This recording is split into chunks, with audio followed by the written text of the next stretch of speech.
এই মার্চের এখানে কিছু ডাটা আমার বক্তা এখানে রেখেছেন, রাজীব বাবু রেখেছেন, যে মার্চের 2025 পর্যন্ত ডাইন হার্নেস সহ 17,554 জনকে সরকারি চাকরি দেওয়া হয়েছে। চাকরি নেই। আর কর্মসংস্থানের কথা তো আমি এখানে আর আনছি না, অনেকবার অনেক জায়গায় আমি বলেছি। মানে প্রচুর কর্মসংস্থানের ব্যবস্থা আমরা করেছি। এখানে এমএসএমইর কথা যদি বলি, এমএসএমইর মধ্যে মাইক্রো যারা এন্টারপ্রেনার হয়েছেন তাদের মধ্যে প্রায় 2.1 লাখ আমাদের এন্টারপ্রেনার এখানে হয়েছে। বিভিন্ন জায়গায় স্মল এবং মিডিয়াম যারা বিজনেসম্যানরা আছেন সেখানেও তারা কিন্তু যুক্ত হয়েছেন। প্রচুর মানুষের কর্মসংস্থানে আমরা সেই মাননীয় প্রধানমন্ত্রীজির যে ইচ্ছা যে এন্টারপ্রেনার হতে হবে, নিজে এন্টারপ্রেনার হও, অন্যকে চাকরি দাও, সেই একটা জোয়ার ত্রিপুরাতে কিন্তু সেটা এসছে।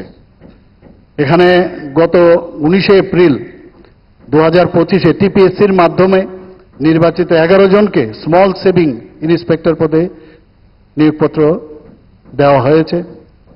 26 এপ্রিল 2025 এই হলের মধ্যে সমাজ কল্যাণ ও সমাজ শিক্ষা দপ্তর, পূর্ত দপ্তর এবং ত্রিপুরা স্টেট কোঅপারেটিভ ব্যাংকে মোট 479 জনকে অফার দেওয়া হয়েছে।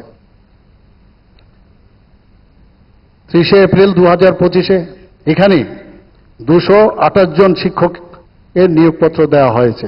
এখানে রাজীববাবু বলেছেন যে শিক্ষা আমাদের প্রায়োরিটি।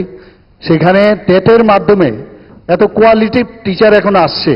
আস্তে আস্তে করে আমরা যেখানে যেখানে শিক্ষকের সমস্যা, আগামী দিনের যারা প্রজন্ম তারা প্রপার শিক্ষা, এসব কোয়ালিটিভ যে টিচার এখন আসছেন তাদের মাধ্যমে সেটা পাবে এবং বিভিন্নভাবে ওনাদেরকে আরও যাতে স্কিল ডেভেলপমেন্ট করা যায় সেই বিষয়গুলো এডুকেশনের দিক দিয়ে তারা যাতে আরও উন্নত মানের ট্রেনিং পায় সেই ব্যবস্থা আমরা করছি।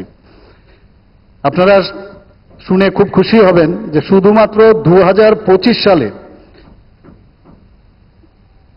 5/2/25 থেকে আজকের এই 13 তারিখ পর্যন্ত 2025 পর্যন্ত 4,499 জন সরকারি চাকরির নিয়োগপত্র পেয়েছেন এবং অনেকেই কাজে অলরেডি ওনারা কাজ শুরু করে দিয়েছেন।